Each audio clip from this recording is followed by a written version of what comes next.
안녕하세요. 미디어 오늘의 금준경 기자입니다. 오늘은 미디어, 세상을 바꾸다라는 주제로 강의를 하게 됐습니다. 마지막 4강인데요. 우리가 미디어, 그 중에서도 인터넷으로 보게 되는 많은 미디어들이 과연 세상에 어떤 영향을 미치고 있을지, 그리고 우리가 교육적으로 살펴볼 포인트는 어떤 게 있는지 한번 짚어보도록 하겠습니다. 두 가지로 나눴는데요. 첫 번째는 인터넷 미디어가 바꾼 세상, 과연 세상을 어떻게 바꿨을지 짚어보고요. 두 번째는 인터넷 미디어 세상에서 우리가 진짜 주인이 되려면 어떻게 해야 하는지 한번 고민을 해봤습니다. 인터넷 미디어가 세상을 어떻게 바꿨을까요? 예전에 제가 강의에서 이 점들을 지적을 한 적이 있죠. 유튜브 커뮤니티 가이드라인에서 이제 제재 대상, 그러니까 유튜브가 허용하지 않는 콘텐츠들을 이런 유형으로 설명을 드린 적이 있습니다. 그러면 유튜브에는 과연 이런 유해한 콘텐츠, 나쁜 콘텐츠들만 있는 걸까요? 사실 그렇지만은 않습니다. 유튜브라는 공간에서 이런 나쁜 콘텐츠들이 존재하는 것도 맞지만, 반대로 이런 가이드라인과 정반대 측면에서 사회적으로 의미 있는 목소리를 내는 콘텐츠들도 어쩌면 유튜브 덕분에 새로운 유형의 콘텐츠들이 만들어지고 있기도 합니다. 왼쪽에 보이는 캡처 화면은 유튜버 굴러라 구루님이라는 유튜브 채널의 영상 화면입니다. 구루님이라는 분이 크리에이터 이름이고요. 이분은 지체장애인이에요. 그래서 휠체어를 타고 일상생활을 할 수밖에 없습니다. 이분이 고등학생 때 유튜브를 시작을 했는데요. 왜 유튜브를 시작했는지 본인이 설명하는 얘기를 하면서 세상에 장애인들이 그렇게 보이지 않는다. 왜 우리 주변에 장애인들이 없을까? 특히 왜 TV에서, 드라마에서, 예능에서 장애인들이 보이지 않는 걸까? 라고 하면서 장애인 스스로 목소리를 내는 콘텐츠를 만들겠다고 합니다. 저는 이분이 만들었던 영상 중에서 제일 인상적이었던 편이 재난대피 훈련에 대한 내용이거든요. 학교에서 재난대피 훈련을 자주 하잖아요. 근데 본인은 휠체어를 타고 있으니까 선생님 저는 어떻게 해요? 라고 물을 때 너는 대피하지 마 이렇게 얘기를 한다고 합니다. 아니 그러면 진짜 재난이 일어났을 때 나는 어떻게 해야 한다는 거죠? 라는 거를 묻는 거죠. 기존의 미디어가 뉴스에서 크게 신경 쓰지 않던 사람들이 자신의 목소리를 직접 내게 되는 거죠. 유튜브에서 보다 다양한 목소리가 나오게 된 겁니다. 오른쪽은 박막내 할머니라는 유튜브 채널입니다. 할머니가 워낙 재미있으셔서 여러분도 한 번씩은 들어봤을 겁니다. 되게 유명한 유튜버죠. 근데 박막내 할머니가 키오스크 기기를 주문하는 영상이 있는데 저는 이 영상을 보면서 좀 짠했어요. 손녀가 이제 햄버거 먹으러 키오스크 기기 있는 데로 가자라고 하니까 할머니가 처음에 화를 냅니다. 나 그 기기에 못 쓰니까 그냥 사람 있는 데로 가자. 그래서 주문을 하려고 하는데 할머니가 처음에 이 얘기를 하더라고요. 아니 카드가 없으면 어떡해? 요즘 키오스크 기기는 카드 결제만 되는 경우가 많아요. 근데 저는 반대로 아니 세상에 현금만 있고 카드가 없는 사람이 있을까라는 생각이 들었지만 사실 할머니 할아버지들은 그런 경우가 많은 거죠. 그리고 이 주문을 하려고 하는데 난관이 정말 많았어요. 일단 이 기기가 높이가 높았고요. 처음에 매장에서 식사하시겠습니까? 테이크아웃 하시겠습니까? 물어보잖아요. 할머니가 테이크아웃이 무슨 뜻인지 몰라서 시간 초과로 주문에 실패합니다. 이런 모습을 보면서 우리 사회가 지금 4차 산업혁명이다, 디지털이다 이렇게 얘기를 하지만 그 시대에 소외된 사람들이 있는 거 아닌가 하는 의문이 드는 거죠. 그리고 이 박막내 할머니 콘텐츠를 보면 이 소외된 사람들의 목소리를 전달해 해주면서 어쩌면 뉴스보다도 더 가치 있는 목소리를 전달해주고 있는 것 같습니다. 실제로 이 콘텐츠 댓글을 보면요. 저런 문제가 있는지 몰랐다고 얘기하는 분도 계시고 또 우리 할머니 할아버지가 실제로 저런 일을 겪었다고 호소하는 분도 있습니다.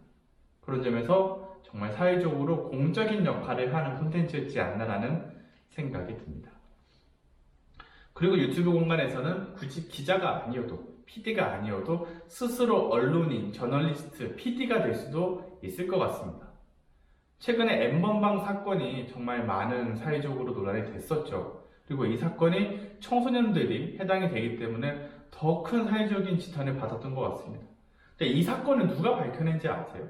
경찰일까요? 언론사일까요? 아니었습니다. 대학생들이 스스로 이 정부와 관련된 이 공적 기구로부터 지원을 받아서 취재 지원을 받아서 스스로 취재해서 밝히는 내용이고요. 이후에 언론사들은 이들과 협력을 했던 거죠. 언론이 관심을 가지지 못하는 걸 이 추적단 불꽃 왼쪽에 보이는 저분들이 직접 밝혀냈던 겁니다. 그리고 오른쪽은 진용진이라고 하는 유튜버 다들 잘 아시죠? 저는 이 콘텐츠를 보면서 저렇게도 볼 수 있구나라는 생각이 많이 드는 것 같아요. 유튜브 공간에서 유튜버들이 취재를 직접 하는 경우가 흔하지 않지만 진용진 씨는 스스로 기자가 되고 PD가 되고 저널리스트가 됐던 것 같습니다. 제가 인상적으로 봤던 콘텐츠가 지하철 잡상인들은 얼마나 벌까요? 이런 콘텐츠였는데요. 사람들이 궁금해서 물어본 거예요. 진용진 씨한테 얼마나 버는지 알아봐 주세요. 그래서 알아봐 보는데 우여곡절 끝에 만난 할아버지와 인터뷰를 합니다. 그 할아버지가 한 달에 100만 원 정도 채 못 번다고 해요. 아니 왜 이런 일을 하세요라고 물으니까 할 수 있는 일이 없대요. 지하철에서 요즘 택배 주고 받는 그런 거 있잖아요. 그런 거 처음에 해봤는데 자기 손이 느려서 이런 플랫폼 노동을 하기에는 금방금방 물량을 뺏긴다는 거죠. 그럼 결국 할 수 있는 건 이런 일밖에 없다고 얘기를 합니다. 그럼 진용진 씨는 이렇게 결론에 도달을 해요. 우리 사회가 지하철 잡상인들이 되게 열악한 조건에 있다. 이분들을 잡상인이라고 욕할 게 아니라 어쩌면 우리 사회가 노인분들을 위한 일자리가 없는 거 아닐까? 라는 의문을 제기합니다. 스스로 취재를 해보니 이런 사회적인 문제에 대한 고민을 던지게 되는 그런 콘텐츠였던 거죠. 그런 점에서 어쩌면 뉴스보다 더 가치가 있고 의미가 있는 콘텐츠라고 할 수 있습니다. 깔창 생리대 논란이 몇 년 전에 불거진 적이 있는데요. 저소득층 학생들이 생리대를 구입하지 못해서 이제 깔창이나 휴지나 이런 걸로 생리대를 대신한다는 그런 사회적인 논란이 됐습니다. 이 문제를 처음 제기한 것도 언론이 아니었고요. 트위터 공간에서 네티즌들이 이 얘기에 대해서 처음 언급을 하고 언론사가 이후에 취재를 하게 됐던 겁니다. 그런 점에서 봤을 때 어쩌면 이제 시민들이 굳이 내가 유튜버가 아니라고 하더라도 우리가 주변에서 느꼈던 부조리, 사회적인 문제를 언급하고 밝히는 것만으로도 우리 스스로도 언론의 역할을 할 수 있지 않을까 그런 기대를 품어봅니다. 유튜브는 저널리스트를 만들고 소외된 사람들의 목소리를 냈지만 또 한편으로 새로운 교육의 장이 되기도 했습니다. 러닝 콘텐츠라고도 하죠. 특히 코로나19 국면에서 정말 다양한 분야의 러닝 콘텐츠가 만들어졌는데요. 왼쪽에는 올리버 쌤이라는 유튜버예요. 제가 이 유튜버를 인터뷰한 적이 있었는데 아니 왜 유튜브를 하세요? 라고 물었더니 이분이 그렇게 얘기를 하더라고요. 저는 대한민국에서 원어민 강사로 영어 교육을 시작을 했습니다. 근데 막상 교육을 해보니까 실제로 미국에서 안 쓰는 표현들을 가르치고 실제로 I'm fine, thanks, and you라고 안 하는데 그냥 and you 이렇게 하는데 너무 이제 복잡한 어휘를 가르치기도 하고 무엇보다 교과서가 너무 재미가 없어서 이건 나라도 영어를 배우기 싫겠다 이렇게 얘기를 하더라고요. 그래서 유튜브에 직접 영어 회화 콘텐츠를 만들어 올리면서 실제 미국에서 벌어지는 그런 상황에 대한 상황극을 올려서 되게 재밌게 만들기도 하고요. 또 단순히 언어만 가르치는 게 아니라 미국의 문화에 대해 소개를 하면서 좀 더 관심을 가질 수 있는 콘텐츠를 만들기도 했습니다. 오른쪽에 있는 채널은 닥터 프렌즈라는 채널입니다. 의사 3명이서 하는 유튜브 채널인데요. 이 콘텐츠를 저는 개인적으로 즐겨보는데 우리가 살다 보면 궁금한 의학 상식이 있잖아요. 제로콜라를 먹으면 정말 살이 안 찌고 몸에도 괜찮을까? 이어폰이 귀에 안 좋다는데 정말 사실일까? 이런 거에 대해서 의사들이 직접 콘텐츠를 만들어서 정보를 알려주고 있습니다. 예전에 시사 교양 콘텐츠 같은 역할들을 이런 유튜버들이 대신하고 있는 것 같습니다. 왼쪽에 있는 채널은 이제 안될과학이라는 채널인데 제가 문과라서 과학 콘텐츠를 그렇게 즐겨보진 않는데 유튜브에서는 정말 다양한 과학 콘텐츠들이 있거든요. 그리고 내가 궁금하지 않은데 막상 영상을 보면 더 궁금해지는 그런 경우도 많은 것 같아요. 우주 탐사는 어떻게 할까? 수학적으로 이런 난제들은 어떻게 풀 수 있을까? 이런 걸 되게 재미있게 전해주는 콘텐츠도 많아서 어쩌면 우리 교과와 연계해서 좀 더 고민해 볼 만한 지점들도 있는 것 같습니다. 그리고 오른쪽에 피지컬 갤러리라는 채널은 이제 운동하는 방법, 건강에 대한 조언들을 해주는 채널인데 이 콘텐츠를 보면요. 영상 밑에 이 정보의 근거들을 쓰는데 논문까지도 찾아보더라고요. 이런 거를 고려해 보면 어쩌면 의학, 건강, 스포츠, 과학, 의학 이외에도 영어, 수학, 물리 등 다양한 교과 혹은 우리가 관심을 가질 수 있는 다양한 이슈에 대해서 많은 전문가들이 혹은 특정 이슈에 관심이 많은 분들이 채널을 만들어 올리면서 우리의 궁금증도 해결해주고 혹은 내가 좋아하는 장르와 부문에 대한 관심도를 높여주는 교육도 할 수 있는 것 같습니다. 내가 관심 있는 분야 혹은 내가 받고 싶은 교육에 대해서 유튜브 검색을 한번 해보시면서 내가 진로 탐색은 물론이고 취미 개발 이런 것들을 두루 해보실 수 있는 계기가 되면 좋겠습니다. 그 외에도 정말 교육이라고 하면 거창할 수 있지만 일상적으로 많은 도움을 받을 수 있는 콘텐츠들이 있죠.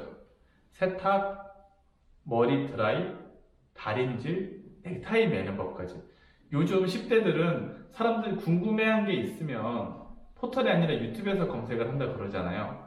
그런 것처럼 유튜브에서 예전에 네이버 지식인이 했던 기능들을 유튜브에서 충분히 찾아볼 수 있고 영상으로 보여주기 때문에 더 친절하게 알려줄 수 있는 그런 장점이 또 있는 것 같습니다.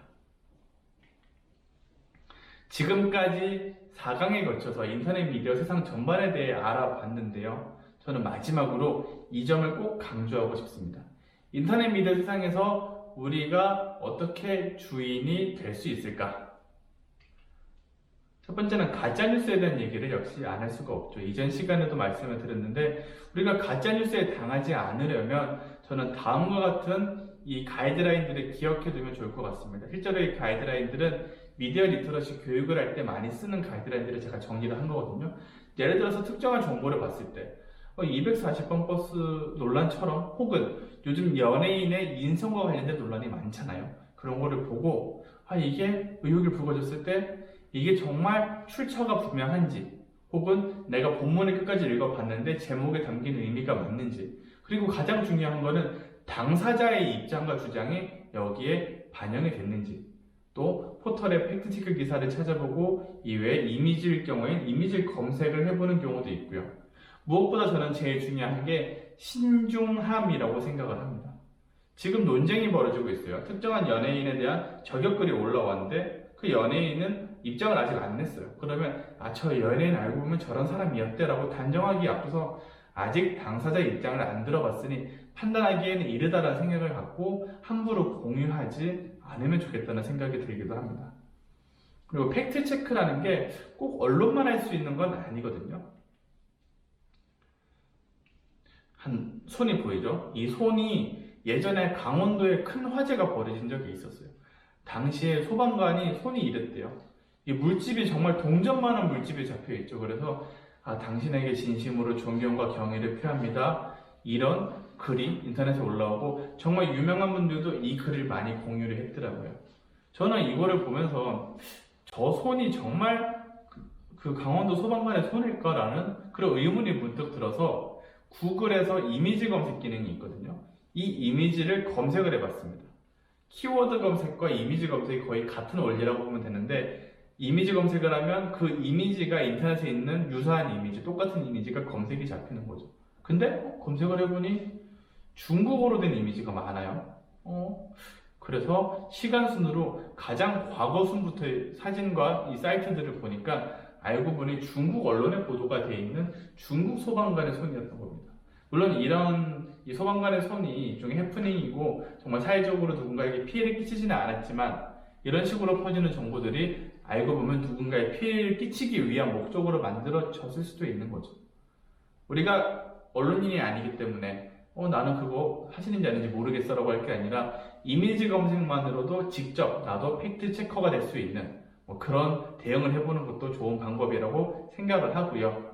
직접 하기 어려운 경우가 많잖아요. 그럴 때는 SNU 팩트체크라고 해서 서울대 언론정보연구소에서 팩트체크 센터를 운영하고 있습니다.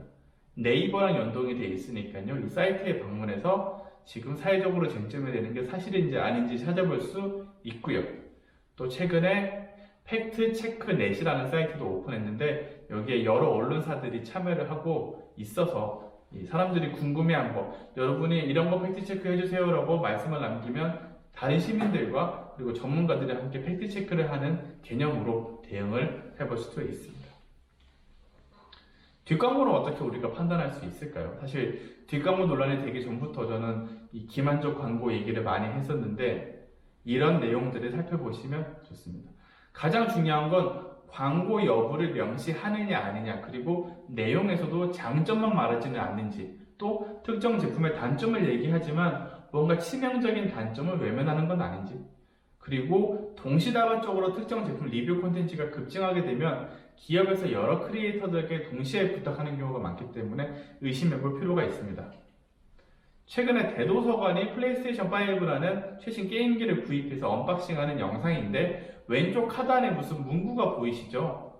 유료 광고 포함이라는 문구가 있습니다. 그리고 이 화면 다음에 대도서관이 말로 이게 협찬 영상이라는 걸 계속 강조를 합니다. 이 플레이스테이션 5를 이 게임 업체에서 줬다는 거죠. 그렇기 때문에 이렇게 솔직하게 밝히고 있는 겁니다. 이러면 뒷광고가 아닌 거죠. 그래서 우리가 보는 콘텐츠들 중에는 뒷광고인지 아닌지 광고를 받으면 솔직하게 표시하는 유튜브 크리에이터들이 있기 때문에 그들을 더 믿을 수 있다고 보면 될 것 같습니다. 그리고 혐오 표현과 편견 표현도 이전에 설명을 드렸는데 이거는 뭐 다양한 가이드라인이 있지만 저는 그 중에서도 BBC에서 만든 피디를 위한 지침서를 좀 설명을 드리고 싶습니다. BBC에서는 피디들한테 이런 지침을 아예 내리고 있어요. 어떤 내용이냐면 여성에 대한 성폭력과 가학적 성표현에 주의하라.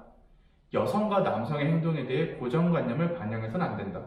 코미디에서 인종, 종교, 연령, 장애 등을 다룰 때 고정관념에 유의하라. 흑인을 범죄자로, 여성을 주부로, 장애인을 희생자로, 노인을 무능력자로 범죄화하면 안 된다. 이렇게 BBC는 PD들한테 지침을 내리고 있는 것이죠. 근데 한국에서는 유튜브는 물론이고 TV에서도 사실 여성, 성소수자, 또 성별에 따른 이런 고정관념에 대한 콘텐츠가 많아서 좀 유의할 필요가 있다고 생각을 합니다. BBC에서는요, 실제로 한쪽 팔이 없는 어린이 프로그램 진행자가 방송 진행을 맡은 적이 있습니다. 한국에서는 상상하기 힘든 일이죠. 근데 BBC에서도 실제로 이렇게 하니까 시청자들이 항의가 있었다고 해요. 그 항의에 BBC가 어떻게 답변했냐면요, 어린이 청소년들한테는 세상에 있는 그대로를 보여줘야 되는데 실제로 존재하는 사람을 왜 감춰야 하냐, 우린 그렇게 하지 않겠다라고 밝혔다고 합니다.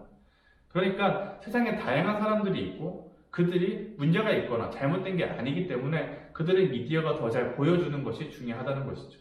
여러분도 어쩌면 우리가 미디어를 통해 가질 수 있는 편견으로부터 좀 더 의심해보는 그런 고민을 하면 더 좋을 것 같습니다.